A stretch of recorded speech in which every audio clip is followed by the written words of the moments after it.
Hola, soy JP Martínez de el podcast de Romanos 1:16. Muchas gracias por estar conectado una vez más con nosotros en el programa consentido de todos los latinoamericanos que aman la infalible, suficiente e inerrante palabra de Dios. Únete el día de hoy como patrocinador y accede a contenido exclusivo en www.patreon.com/JPauloMartínez. Disfruta del siguiente episodio que hemos preparado especialmente para ti.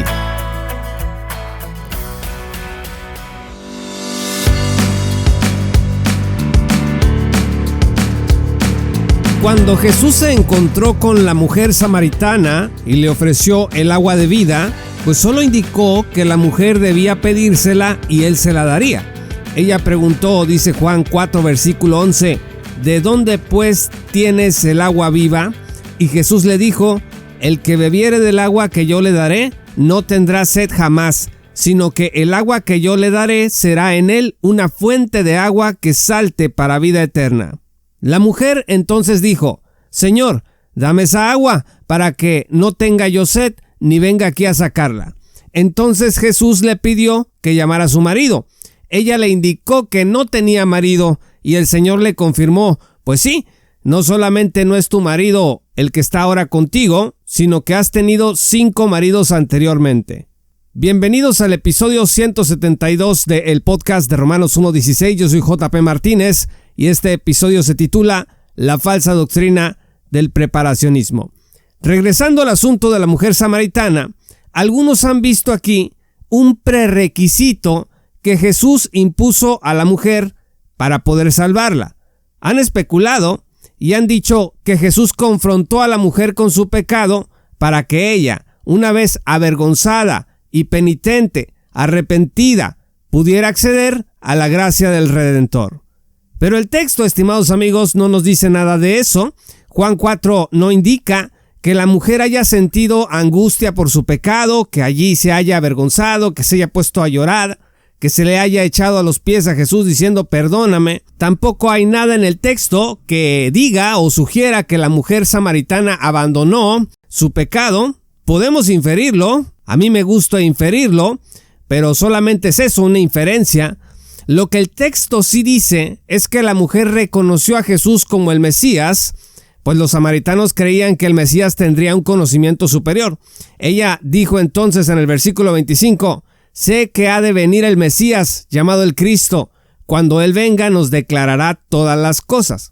Jesús le había declarado cosas de su vida personal que Jesús no tendría por qué saber. Jesús era un extraño para ella. De manera que Jesús mostró así a la mujer samaritana, yo creo que de forma milagrosa, que Él era quien decía ser. ¿Qué hizo la mujer?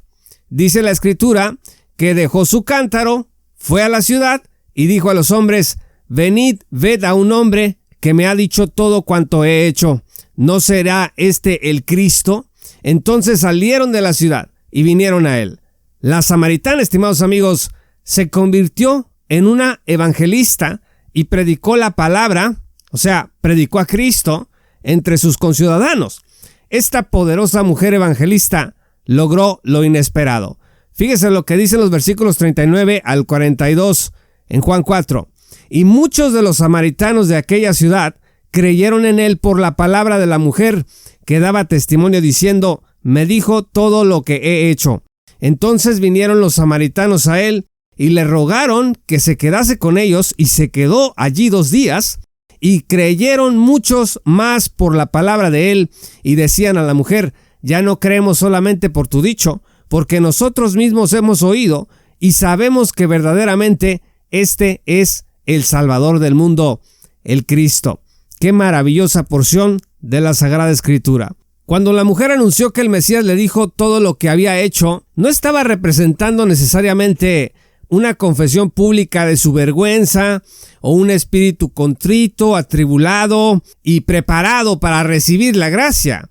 La expresión de la mujer samaritana cuando dice, me ha dicho todo lo que yo he hecho, pues era de sorpresa, era de gozo y de alegría al mismo tiempo. En consonancia con el ofrecimiento gratuito de Cristo a la samaritana, podemos leer en Apocalipsis 22:17 lo siguiente, y el espíritu y la esposa dicen ven, y el que oye diga ven, y el que tiene sed venga, y el que quiera, escuche esto, tome del agua de la vida gratuitamente. En resumen, ¿qué necesitaba la mujer samaritana para recibir la salvación? ¿Dejar a su actual pareja que no era su esposo? Pues no, solo debía pedirle a Jesús el agua de la vida y él se la daría gratuitamente. Déjeme decirle entre paréntesis que la fornicación es un pecado, que estar en unión íntima con otra persona debe de estar reservada para el matrimonio. Así que aquí la discusión no es esa. La discusión no es si la mujer samaritana debía de corregir moralmente su vida. Esa es otra discusión. La discusión es si esa corrección moral es un prerequisito o era un prerequisito para que Jesús le diera del agua de vida eterna. Y aquí estamos diciendo que de ninguna manera. No obstante, desde los días de Teodoro Beza, se popularizó la falsa doctrina del preparacionismo. Amigos, el preparacionismo es la doctrina que enseña que para ser regenerado por Dios, primero debes prepararte para que Dios te salve. ¿Cómo debes prepararte? Pues debes abandonar tu pecado, debes sentir vergüenza, debes sentir pena y dolor por tu forma de vivir, debes odiar el pecado y debes tener deseos intensos de ser aceptado por Dios. Cuando eso pase, entonces tú estás debidamente preparado para recibir la gracia redentora de Cristo.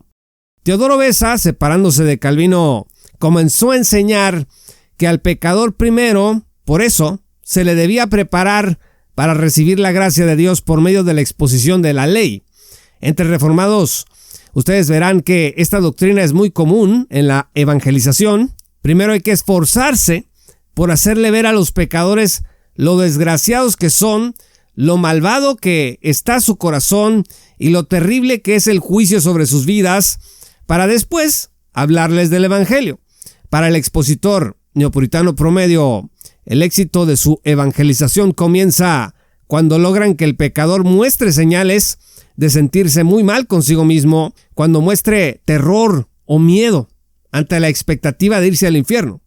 Por eso, los que abrazan la doctrina del preparacionismo aborrecen, y subrayo, realmente aborrecen el que se le diga a la gente que Dios la ama y que si creen en Cristo tendrán vida eterna. El otro día estaba leyendo un tuit que decía que cuando tú le dices a una persona que Dios le ama, le estás diciendo una verdad a medias.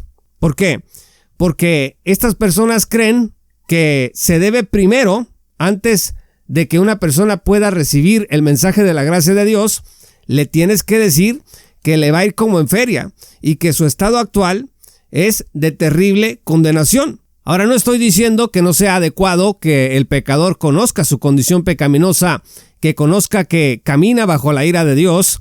Lo que estamos discutiendo aquí es si eso es un asunto que prepara a una persona para recibir la gracia de Dios. Y acabamos de ver en el caso de la samaritana, y podemos estudiar otros casos en las Sagradas Escrituras, que no hay en esos casos preparacionismo alguno. ¿Por qué Jesús no le dijo a la samaritana: mira, esa fornicación en la que estás viviendo hará que perezcas eternamente en el lago de fuego? Arrepiéntete, abandona tus pecados, y entonces, cuando sientas esa ira de Dios sobre tu vida, cuando yo me dé cuenta de que realmente estás sufriendo y padeciendo una crisis de conciencia, entonces te voy a ofrecer el agua de la vida que te va a salvar. Eso no lo encontramos en las Sagradas Escrituras.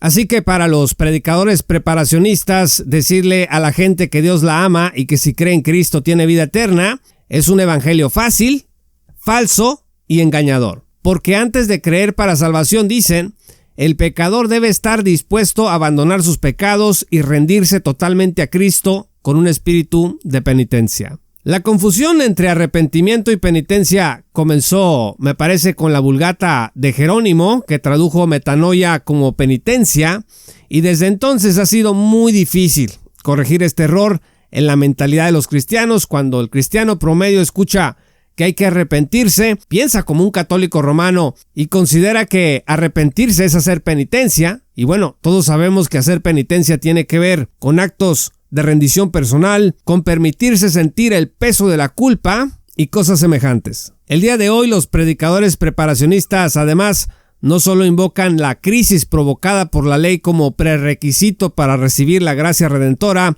sino otras cosas como emociones negativas desbordadas, sensación de soledad, compunción de corazón, etc. Los ejemplos son buenos y déjeme darle uno. Paul Washer es un ejemplo de la doctrina preparacionista, la ha predicado en las iglesias. En una ocasión, después de que Washer mencionó que una sola oración no salva a nadie, y después de criticar los llamados al altar, cuestiones en las que podemos concordar dependiendo del caso, pues Washer habló de un hombre que vino a él. Bueno, en otras ocasiones lo escuché decir, creo que no era un hombre sino una mujer. Solamente Dios sabe si esto realmente pasó o si fue una ilustración. Pero bueno, dice que un hombre vino a él triste, diciendo que había orado 6 veces la oración del pecador, pero que seguía viviendo en pecado. ¿Qué debo hacer para ser salvo?, le preguntó a Paul Washer. Y Washer le dijo, ve a tu casa y clama a Dios llorando por tu salvación, teniendo en mente el infierno que se avecina sobre tu vida. Bueno, al día siguiente, dice Washer que este hombre supuestamente regresó pues más triste, más abatido, y se quejó y le dijo a Washer, oye, lloré toda la noche pidiendo perdón a Dios, pidiendo que me salvara, pero no lo hizo. Me quedé más dormido, llorando, y al despertar me sentía peor. ¿Qué le respondió Washer? El mismo Washer dice que le dijo, tienes 2 opciones, o dejas de clamar a Dios y te vas al infierno, o sigues clamando hasta que Dios te salve. Se supone que el hombre regresó a su casa y siguió clamando toda la noche. Dice Washer que el hombre vino a contarle después que Dios lo había finalmente salvado. Según esto, el hombre le dijo, regresé, lloré toda la noche, me quedé dormido y cuando me desperté sentí una confirmación en mi corazón.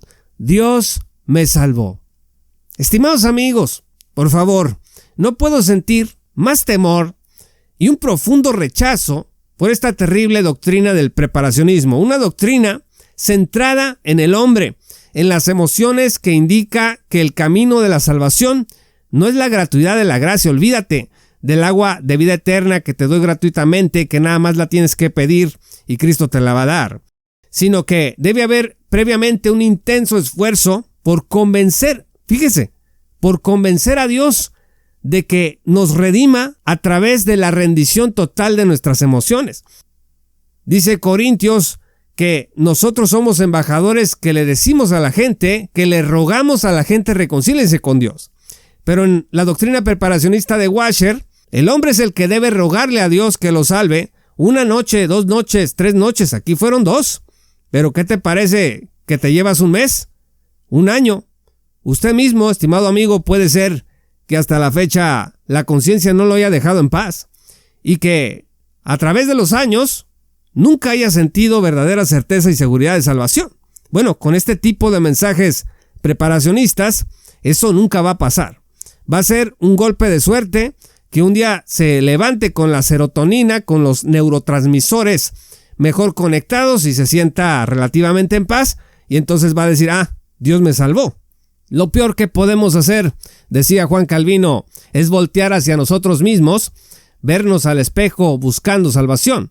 El único espejo en el que nos debemos de ver, decía Juan Calvino, es en el rostro de Cristo. El mensaje del preparacionismo es completamente contrario a lo que enseñan las Escrituras, porque en principio ningún hombre muerto en delitos y pecados puede buscar a Dios de tal manera. Juan 16:8 dice que es el Espíritu el que nos convence de pecado, y no nosotros los que convencemos a Dios de que ante nuestro pecado nos salve. La gente a veces me reclama en habla hispana que ¿por qué hablo de estas cosas?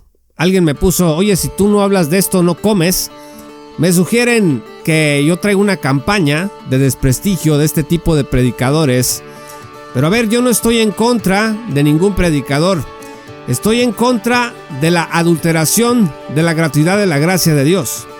Y si alguien ataca la gratuidad de la gracia de Dios, no me importa qué tan importante sea quien la esté atacando, no hay tema más importante que deba ser aclarado que la redención gratuita en Cristo Jesús. Muchas gracias, estimados amigos y patrocinadores, por escuchar este programa. Yo soy JP Martínez de el podcast de Romanos 1:16. Si aún no eres patrocinador, te invito a que te unas en www.patreon.com/JPauloMartínez y accedas a contenido exclusivo. Entre ello puedes recibir una copia de nuestro trabajo, Por sus frutos los conoceréis, en donde seguimos revisando este tipo de doctrinas que me parece que son realmente falsas, y todo con la única intención de que la gracia de Dios y el nombre de Cristo sea glorificado. Únete como patrocinador en www.patreon.com/J. Paulo Martínez. Muchas gracias y te esperamos en nuestra gran comunidad. Esto fue Romanos 1:16 con Juan Paulo Martínez Menchaca. Únete como patrocinador y apoya la sana divulgación bíblica y teológica en América Latina. Búsquenos y síguenos en nuestro sitio web oficial, redes sociales y otras. Romanos 1:16. Todos los derechos quedan reservados.